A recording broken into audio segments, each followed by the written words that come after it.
बिहार भर में घूमने का, दौरा करने का मैंने अपना भी कार्यक्रम बनाया है। विधानसभा चुनाव में कैसे बेहतर से बेहतर एनडीए की रणनीति, हमारी रणनीति बन पाए, कुछ शंका व्यक्त करते रहते हैं। आजकल विरोधी लोग कुछ बोलते रहते हैं कि इनके बीच चुनाव के समय में अगर ऐसी परिस्थिति आती है कि समय से पहले ही चुनाव हो, पूरे तौर पर हम लोग तैयार हैं। नमस्कार, मेरा नाम प्रेम है और आप लाइव स्ट्रीट देख रहे हैं। बिहार में विधानसभा चुनाव को लेकर तमाम जो दल के लोग हैं वो तैयारी में भी जुट गए। देखिए, उपेंद्र कुशवाहा ने भी बड़ा ऐलान कर दिया है। क्या बिहार में समय से पहले विधानसभा चुनाव हो जाएगा? तमाम जानकारी दे रहे हैं उपेंद्र कुशवाहा। क्या कुछ करें, ठीक देखिए आप इस वीडियो। आप सब लोग देख ही रहे हैं कि धीरे धीरे विधानसभा चुनाव नजदीक आते जा रहा है और उस चुनाव की तैयारी की दृष्टि से और लोगों की तरह मेरी पार्टी भी लगी हुई है। पहले से सदस्यता अभियान भी चल रहा है, क्योंकि पार्टी के गठन के बाद लोकसभा का चुनाव आ गया था तो विधिवत सदस्यता अभियान नहीं चला था। सदस्यता अभियान अभी चल रहा है। कोशिश है इस सदस्यता अभियान के माध्यम से हर मतदान केंद्र तक पार्टी को पहुंचाने की। तो अभी पार्टी के सामने सबसे बड़ा दायित्व है, जहां अपने संगठन का विस्तार, वहीं अगले विधानसभा के चुनाव में एनडीए कैसे जीते और जीत करके फिर से बिहार में एनडीए की सरकार बने। इस काम के लिए जो पहले से कार्यक्रम हमारे चल रहे हैं, उसके अतिरिक्त बिहार भर में घूमने का, दौरा करने का मैंने अपना भी कार्यक्रम बनाया है। बिहार दौरा का कार्यक्रम है और इसकी शुरुआत 25 सितंबर, इसी 25 सितंबर से कार्यक्रम की शुरुआत होगी। एक यात्रा के रूप में पूरे बिहार में, जिस यात्रा का नाम हमने बिहार यात्रा दिया है। तो बिहार यात्रा 25 सितंबर से प्रारंभ होगी और कुर्था, जो शहीद जगदेव बाबू की धरती है, उस धरती का नमन करके इस कार्यक्रम की शुरुआत हम करेंगे। तो 25 तारीख को कुर्था जाकर, पटना से चलकर कुर्था जाकर वहीं से यात्रा की शुरुआत होगी, जगदेव बाबू का नमन करते हुए। और फिर उसके बाद उस दिन अरवल, औरंगाबाद, एक प्रिंटेड फॉर्म में भी कार्यक्रम है जो आपको मिल जाएगा। तो 25 तारीख को अरवल, औरंगाबाद, 26 तारीख को औरंगाबाद रोहतास, 27 को रोहतास भोजपुर और 29 तारीख को सारण। प्रथम चरण का यह कार्यक्रम है, जो इस महीना का कार्यक्रम है प्रथम चरण में। उसके बाद अगले महीना का कार्यक्रम, बाद के चरण का कार्यक्रम फिर बाद में आपको बताया जाएगा। तो इस तरह से पूरे बिहार की यात्रा होगी और सभी जगह जाकर के एक तो विधानसभा चुनाव में कैसे बेहतर से बेहतर एनडीए की रणनीति, हमारी रणनीति बन पाए, इस बात के लिए वहाँ जिला के साथियों के साथ, पार्टी के साथियों के साथ भी और आवश्यकता अनुसार एनडीए के दूसरे घटक दल के साथियों के साथ भी विमर्श करना, उनसे बातचीत करना और रणनीति के साथ साथ किन मुद्दों पर हमारी पार्टी काम करने वाली है, क्या एजेंडा हमारी पार्टी का है और रहेगा, इस पर भी विमर्श करना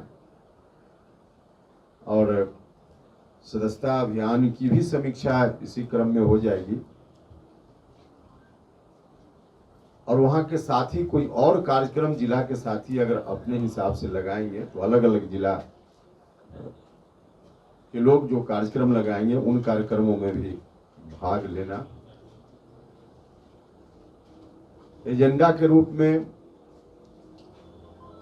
आप सब लोगों को मालूम है कि ठीक है कि अभी हमारी पार्टी फिर से बनी है तो नई पार्टी के रूप में है, लेकिन हमारा एजेंडा तो सतत चलते रहता है। हम चाहे जिस रूप में राजनीति में रहें, कभी सदन में रहें, सदन से बाहर रहें, लेकिन एजेंडा में कभी परिवर्तन हमने नहीं किया है। और उन्हीं मुद्दों को लेकर पार्टी फिर लोगों के बीच जा रही है, जाएगी। मुख्य रूप से शिक्षा का सवाल है, एक बड़ा मुद्दा है। इस मुद्दा को भी हमने हमेशा पार्टी की ओर से आगे बढ़ाया है और इस बार फिर से सदन में एक बार अवसर मिला है राज्यसभा में जाते हुए।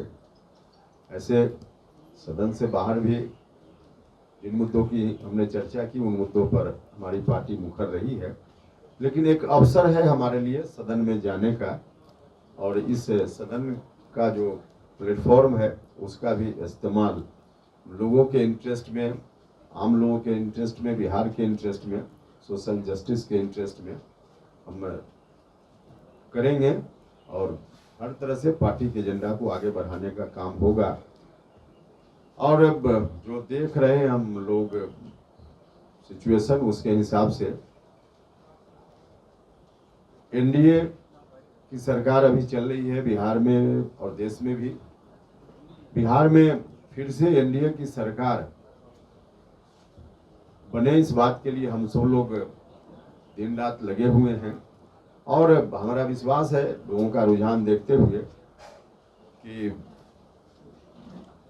एनडीए पूरी एकजुटता के साथ चुनाव लड़ेगा। कई लोग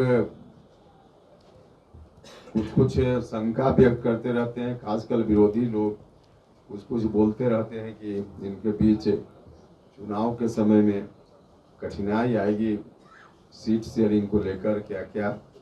वैसे तमाम लोगों को निराशा हाथ लगेगी। बिल्कुल सहज तरीके से, सरल तरीके से एनडीए के अंदर जो भी इशू आएगा उस पर एनडीए डिसीजन करेगा, वहां उसमें कोई कठिनाई नहीं होगी और पूरी एकजुटता के साथ हम सब लोग मिलकर चुनाव लड़ेंगे विधानसभा का और मजबूती से चुनाव जीतेंगे और मजबूती से अगली सरकार फिर एनडीए की बनेगी। नहीं, ऐसा मुझको नहीं लगता है कि चुनाव समय से पहले हो। व्यक्तिगत रूप से मुझको तो ऐसा नहीं लगता है, लेकिन चुनाव अब समय पर भी हो तो ज्यादा देर नहीं है। अगला महीना और उसके बाद का भी महीना पर्व त्योहार का महीना बिहार में होता है, दशहरा से लेकर के छठ तक। तो 2 महीना तो पर्व त्योहार का ही महीना है और उसके बाद साल ही खत्म हो जाएगा और अगले साल में ही चुनाव होना है, ऐसे भी अक्टूबर नवंबर में। तो अब समय नहीं है। सर, आपकी पार्टी कितने सीटों पर तैयारी कर रही है? क्या कुछ मुद्दे होंगे और क्या होगा गठबंधन का आपका? मुद्दा के बारे में तो हमने बताया। अब कितनी सीटों पर हमारी पार्टी लड़ेगी, तैयारी कर रही है, आपका सवाल है। तो तैयारी तो 243 सीट पर सभी पार्टी के लोग करते हैं, हमारी पार्टी भी कर रही है। क्योंकि जहां हमारी पार्टी की ओर से उम्मीदवारी होगी सिर्फ वही काम करना है ऐसा नहीं, वहां तो काम करना ही है, लेकिन जहां एनडीए घटक दल के दूसरे लोग उम्मीदवार होंगे तो वहां भी तो हमारी पार्टी उनकी मदद करेगी। तो हमारी तैयारी रहेगी तभी तो हम किसी की मदद कर पाएंगे। तो इसलिए तैयारी 243। सर, एक सवाल है सर कि चूंकि आपने कहा कि अभी अगले साल चुनाव होगा, लेकिन अगले साल नवंबर में चुनाव होना था और बार-बार विपक्षी पार्टी के लोग ये बोल रहे हैं कि समय के पहले चुनाव हो सकता है। अगर ऐसी परिस्थिति होती है तो उपेंद्र कुशवाहा क्या तैयार है? नहीं, देखिए, अगर वैसी परिस्थिति आती है कि समय से पहले भी चुनाव हो तो पूरे तौर पे हम लोग तैयार हैं। चुनाव में कभी भी चुनाव हो, हर तरह से हम लोग तैयार हैं। और कुल मिला जुला कर फेवरेबल कंडीशन जनता के बीच में जब एनडीए के प्रति है तो विपक्ष के लोग घबराए, हम लोग तो बिल्कुल सहज है। कल चुनाव हो जाए, कोई दिक्कत नहीं है, लेकिन व्यक्तिगत रूप से हमने कहा कि मुझको जो लगता है वो। तो अभी आप उपेंद्र कुशवाहा को सुने थे, तमाम मुद्दे को लेकर क्या कुछ कहा उन्होंने आपने सुना है। उतना ही नहीं, उपेंद्र कुशवाहा एक बार फिर से बिहार की यात्रा पर निकलने वाले हैं, पर क्या बिहार में समय से पहले चुनाव हो जाएगा, इसको भी लेकर क्या कुछ कहा उन्होंने आपने सुना। फिलहाल के लिए इतना ही। बने रहे लाइव तक। धन्यवाद।